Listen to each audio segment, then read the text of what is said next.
After the last AIGA event, the talk of the town was Joe Chen and the straight ankle / Aoki lock. Oh, he can see it. Yes, to finish Aoki lock. But in this latest event, I think they were defended quite well, often by using your secondary leg to press against their grip and free your foot. And if you can't quite push against their grip, you can get your toes a little dirty. And as you're pushing the hips away, you're trying to rotate towards the side of your secondary leg. Kick the hips away, and I start rotating this way.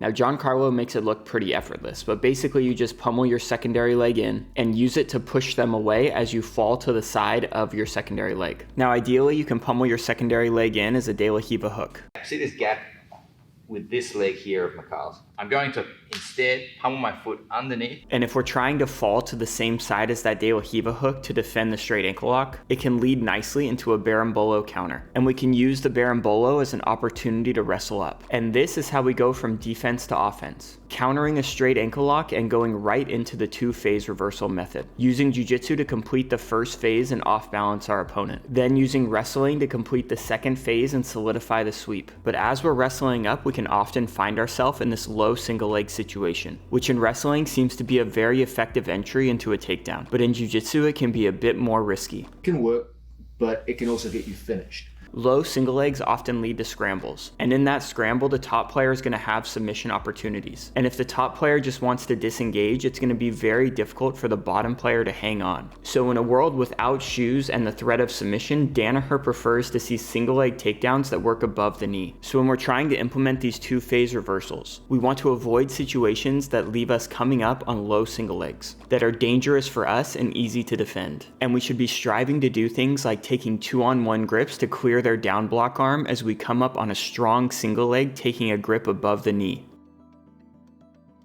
But if we're being honest here, ideally as a jiu-jitsu player, we're just avoiding this wrestling exchange altogether. And whether or not we have to wrestle comes down to which leg we grab, the right leg or the left leg.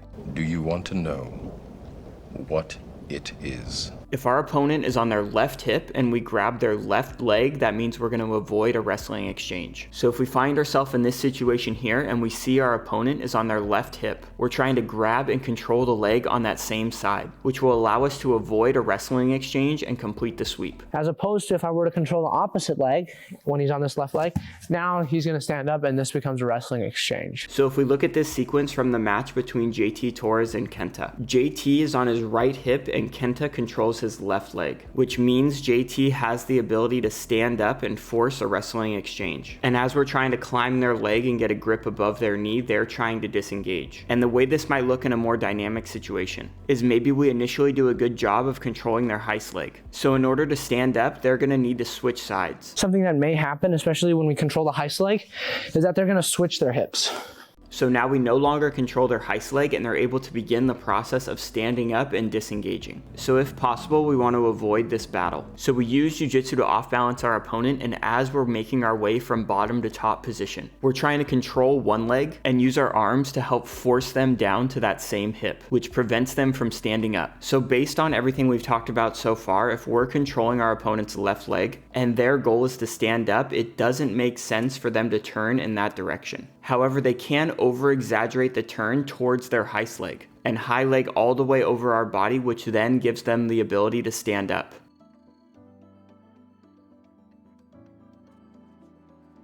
But it can be a bit risky to use this approach to stand up because it does present a bit of back exposure. So if we find ourselves in this situation and we know the defender wants to high leg all the way over to stand up, it's natural to oppose that force and push them in the opposite direction. But now you're pushing them towards their left hip when you control their right leg, and now they're really going to be able to stand up. And if you have a low grip on their leg, good luck holding on. So whichever leg you control, ideally you have the underhook on the opposite side and you can force them to the same side hip as the leg you control, which will prevent them from standing up. And you kind of shoot yourself in the foot a bit if you control their right leg as you push them towards their left hip. See that?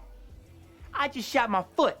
Now we've been talking about this idea of controlling the heist leg through the lens of wrestling up. And Joseph talks about it in his instructional as a way of preventing the guard player from standing up. You have to think about, okay, how can we keep him down? But the basic idea is if you want to prevent someone from building height, control their leg on the same side hip that they're on. I'm able to just do technical stand up and attack his back like so. So if they're on their right hip, control their right leg, and it's going to be very hard for them to build height. Now, when talking about this two-phase approach to reversals, I naturally gravitated towards the idea that as we're going from bottom to top position, we're going to be the ones holding the single leg. But there are going to be situations where we're the one defending the single leg. Let's talk about how we could get to the front head out of a failed Sumigaeshi or a butterfly sweep.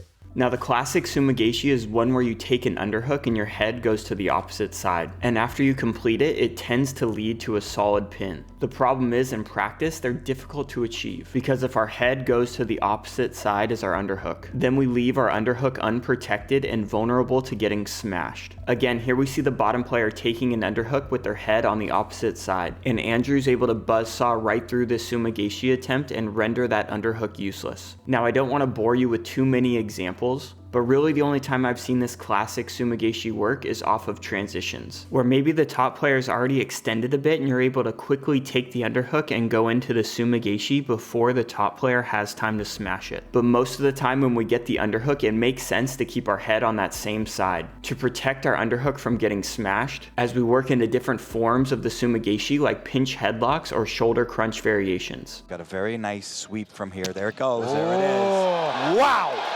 But if we get the underhook and our opponent is doing a good job of forcing our head to the opposite side, instead of switching our head to the side of the underhook, we can switch our underhook to the side of our head. And these types of Sumigaeshis normally result in a solid pin.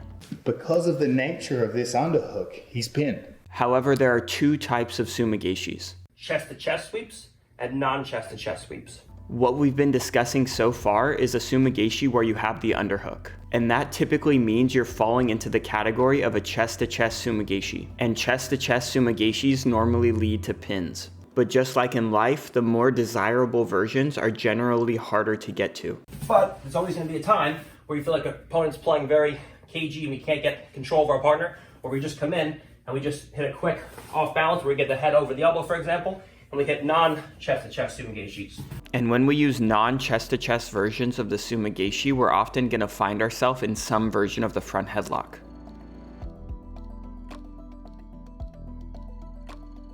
So in AIGA, we see Giancarlo harassing the feet of the standing player to get them kneeling, and then he waits a bit and checks the time to make sure points are in play, before initiating the sweep with a non-chest-to-chest version of the Sumigaeshi, which results in a front headlock / single leg situation. And we know from the single leg situation, the bottom player is going to try and take a grip above our knee, and we're going to be trying to free our knee from their grip, and we can do so by turning away and limp legging out. Or we can do so by turning in and flaring our knee outwards.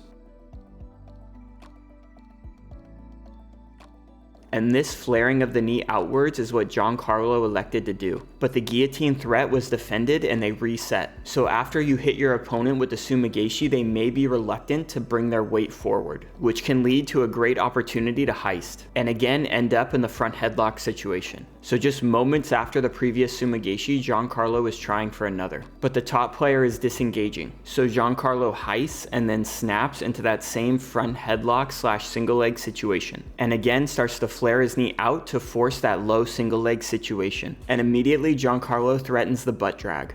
That you can control any man by his asshole. Now you may grab some Johnson, but the butt drag is a great way to threaten go-behinds. And let's be honest. What kind of man can't take a sack pull? And to prevent you from going behind them, the bottom player can flare their arm, which prevents the positional advancement but leaves their neck open for submission. So we can use the threat of positional advancement towards the back to set up our strangles from the front headlock. Or we can flip this dilemma around and as we're losing control of the back, look for strangles from the front headlock. And Giancarlo sets up this dilemma beautifully with a butt drag and finishes the event with an arm-in guillotine. And that's how she wrote. Now overall, the event was full of some pretty awesome jiu-jitsu. We saw a lot of deep half guard, and we saw a lot of deep half guard to reverse half guard. And the top player was able to control the foot on the same side hip and maintain top position. We also saw some beautiful berimbolo defense by Dom going through the crab ride to get to cross ashi. And Kennedy was very impressive, showcasing some beautiful north-south passing, which I did a very in-depth study on in this video here. Let's press more involved, right? watching his videos. He dropped a video on like passing, north-south passing, so I'm kind of going over some of the stuff. So if you're interested, check that video out, but let's sum this one up. We first talked about defending straight ankle locks, and then switching from defense to offense to implement the two-phase reversal process. And as we're going from bottom to top position, ideally we avoid the wrestling exchange altogether. But if we can't, we're often gonna find ourselves defending or attacking a single leg. And from there, we're either trying to force or avoid low single leg situations, which can lead to the front headlock, where we can use the dilemma of positional advancement and submission to break through for the finish. So I hope you found this video helpful. I really enjoyed watching the AIGA event. And if you're interested in the tool I used to study and the clips I made to make this video, the tool is called the Outlier Database, and you can navigate to the folder for my YouTube videos. And if you have any questions, I'll talk to you in the Discord, which is approaching 1,000 members. So if you're interested, check the link down in the description, and happy studying.